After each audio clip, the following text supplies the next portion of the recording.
Hello everybody, it's Rachel Treese here with our edition of Flex in the City, and today I'm really honoured to be interviewing Philippe Seyll, who is the Chief Executive Officer of Clearstream, and he is our first Belgian that we are interviewing on Flex in the City. So welcome. Thank you, Rachel.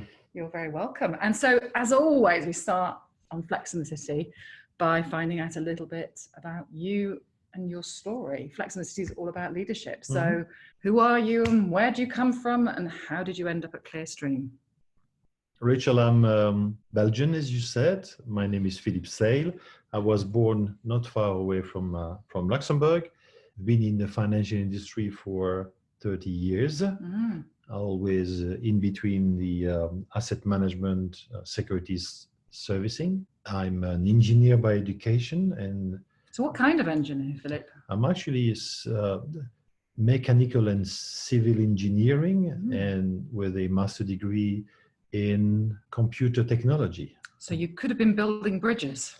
And I could have developed a system that would actually have helped on the computer side to develop those bridges. Wow. So what took you into financial services? I don't know, Rachel. It's a good point.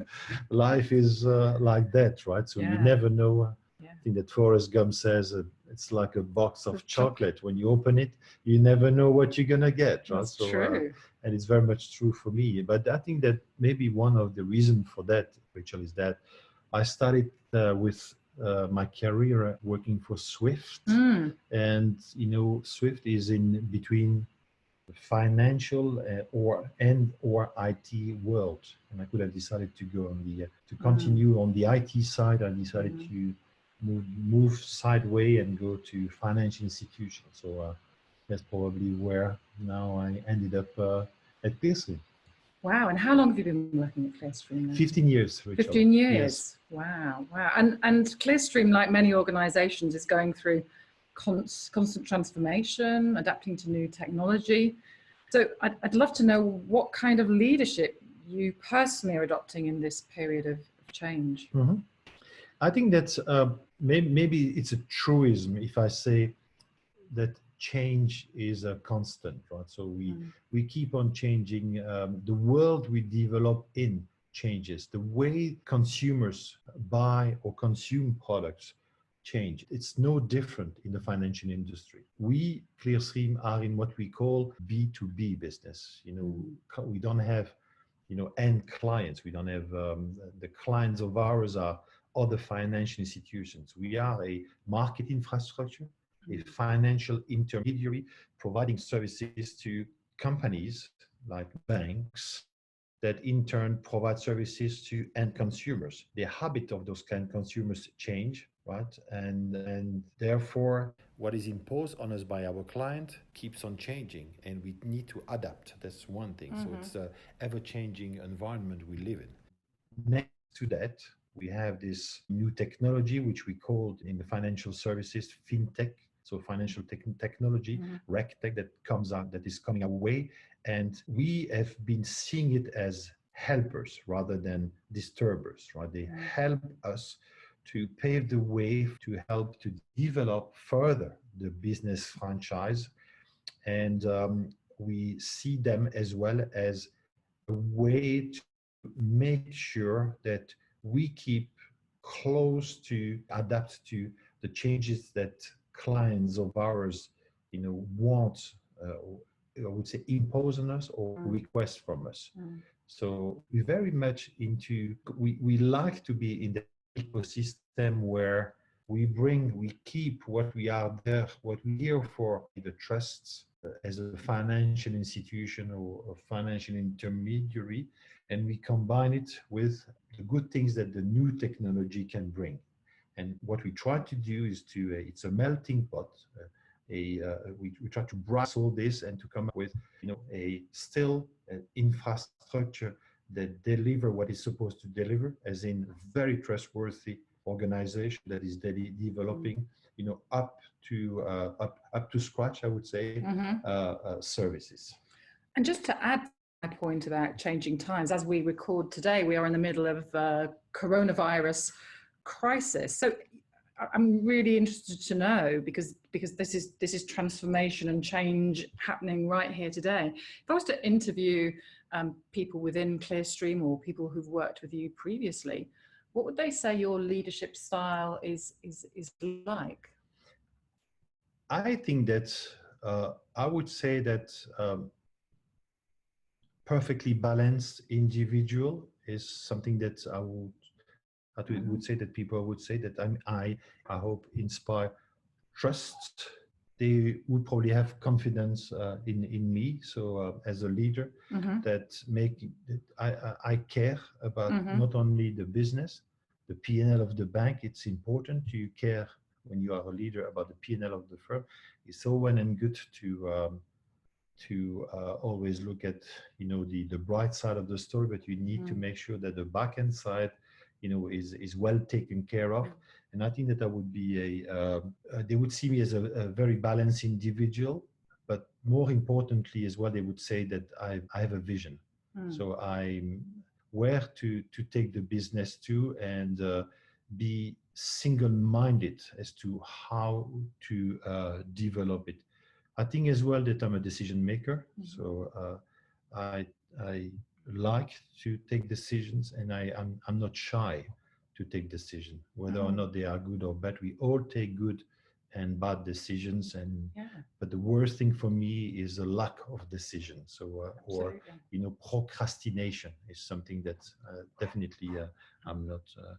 I think that they would say as well that I'm self-critical, so that I have no issue with admitting that decisions were not the best one, and you just write them down, and as we would say in finance, you write it off, and then you forget, and then you further progress. That's I hope. And if I can also say something, because I always do my research, Philippe, I think you're also a lot of fun too. That's what people have told me about your leadership style, which is important in these challenging times. Oh yeah.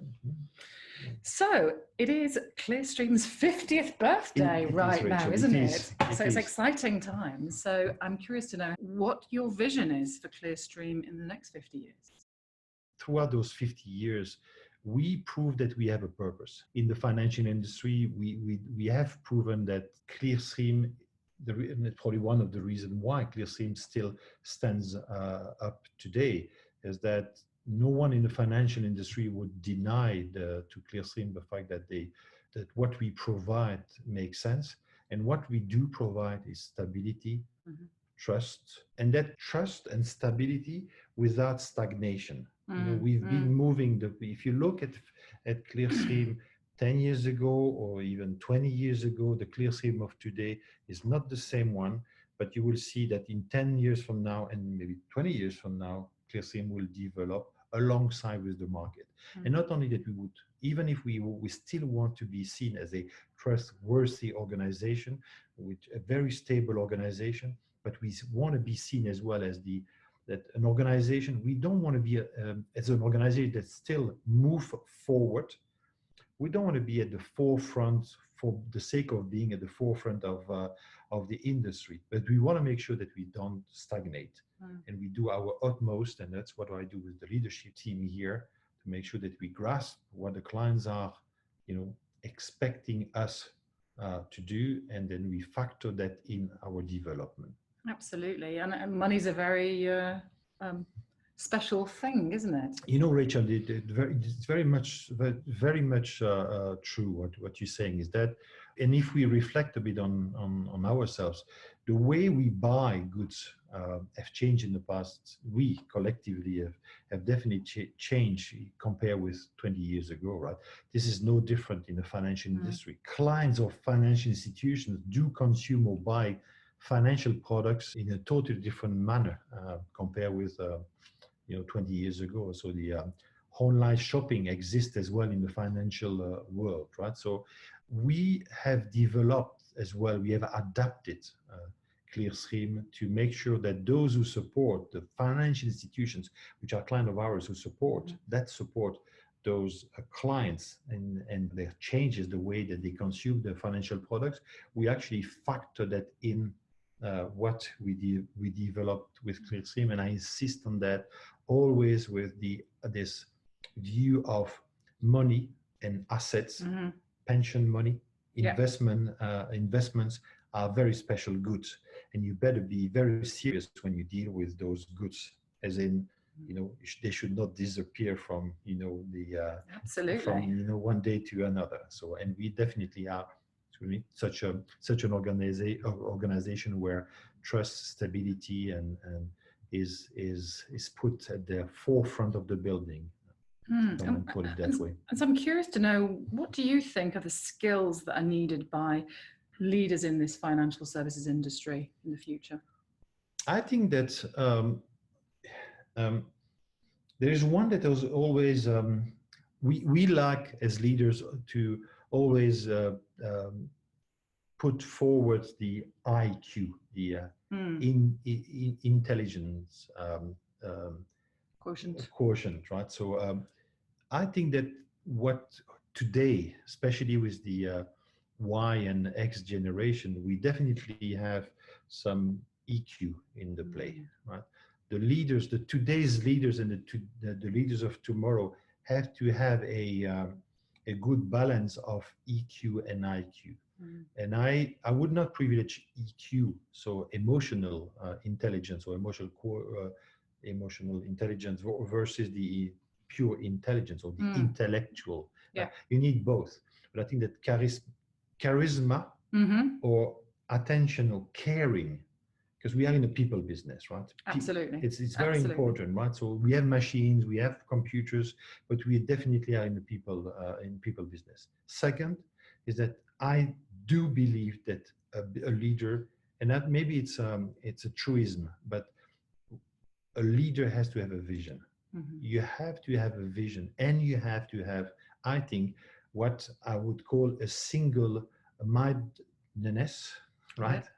To be single-minded. Once you have the vision, to be laser focused on the execution.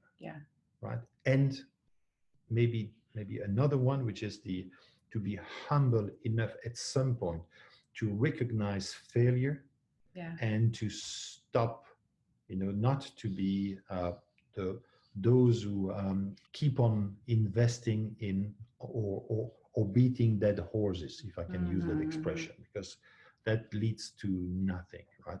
And I think that just to, if I may, just name a book, maybe an outdated book, but it's a book called Good to Great, in which it's a Harvard professor that says that what leaders, the companies that have been great, have had a good management team with a very clear vision, and they use the expression to be on the bus. So it's a bus journey, and you bring everyone on the bus, and you make sure that those that are on the bus, agree to be on the bus. So there's no finger pointing at the moment that the bus has to change its journey.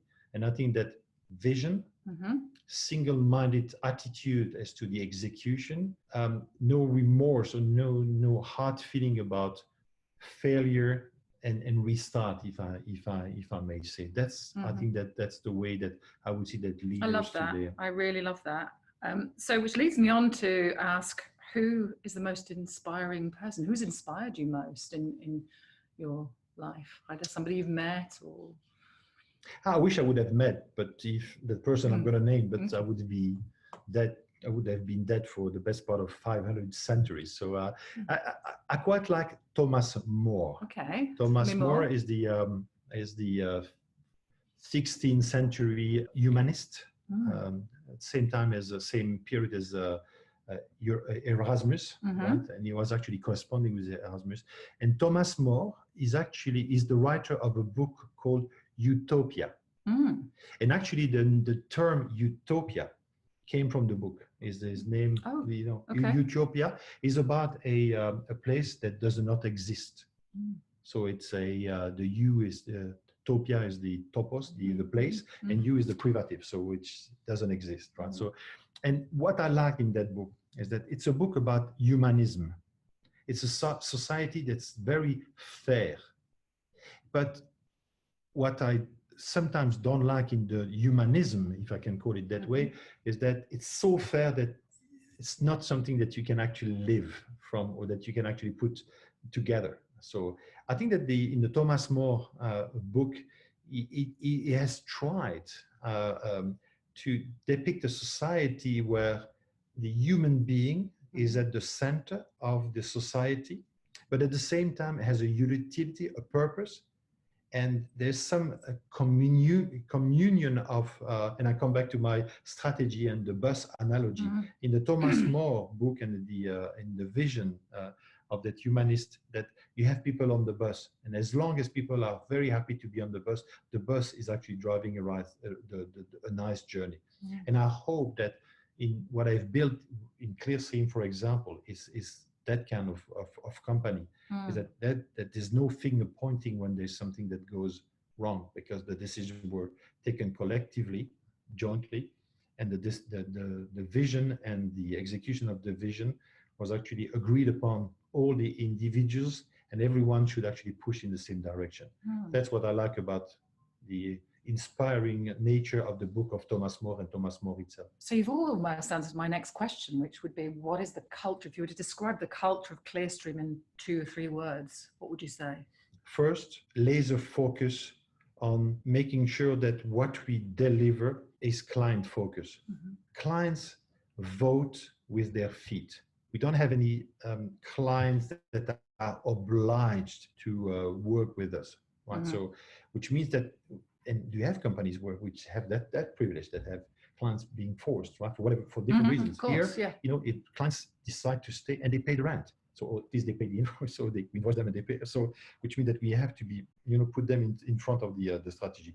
But many companies see it that way, right? So, second is that we are a very multicultural organization, right, with close to 50 different nationalities in the company. I like that very much, Rachel.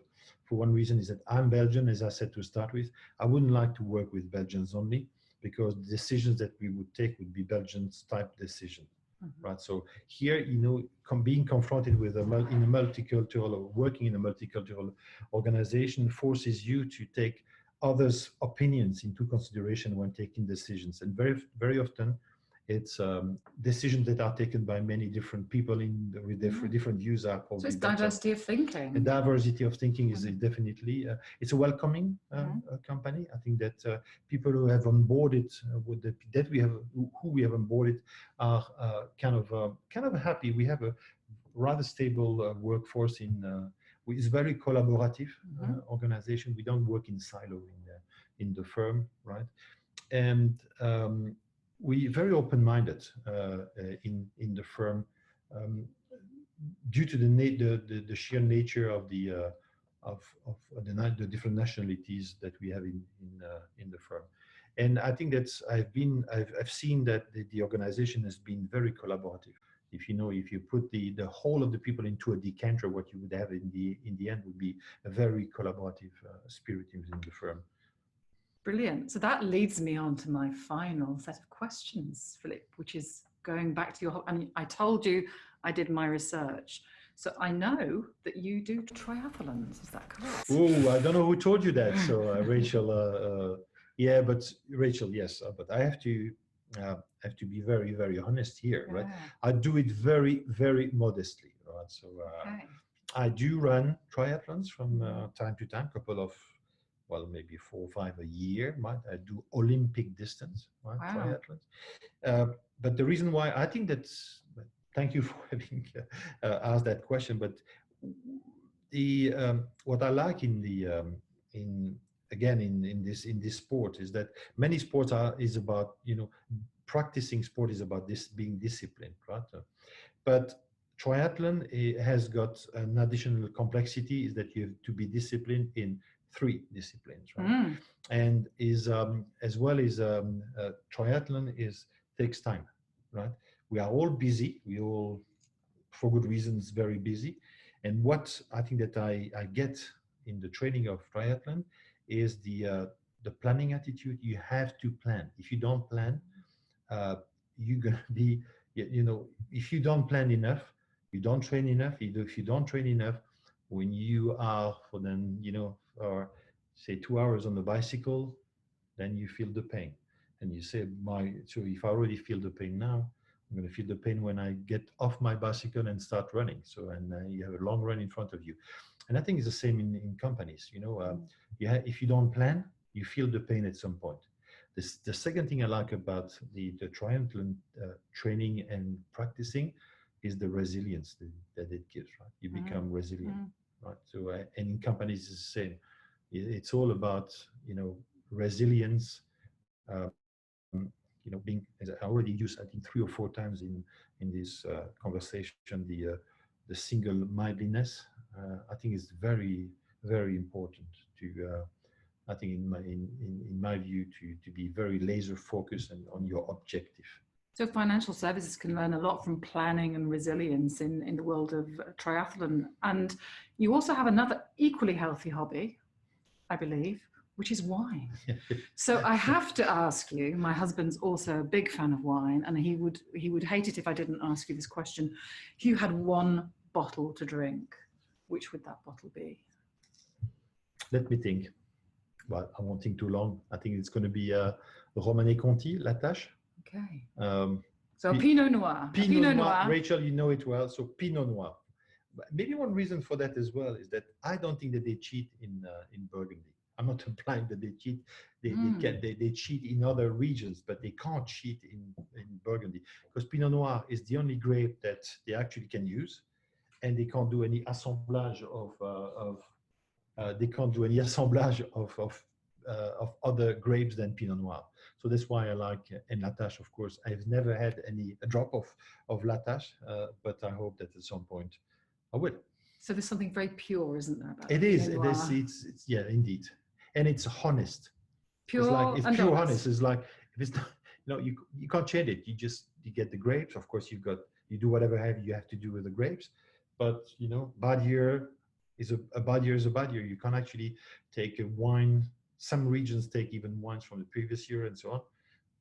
And some regions, and you can't cheat. And I like that. Yeah. I like that. It's rough. It's like, it's what you see, or no, what you see. What you drink is what it is, right? Absolutely. So Philippe Seyll, I've loved interviewing you, and I think you are as pure and honest as the Pinot Noir that you've just described. Thank you so much for joining us on Flex in the City. Thank you, Rachel. It was a pleasure.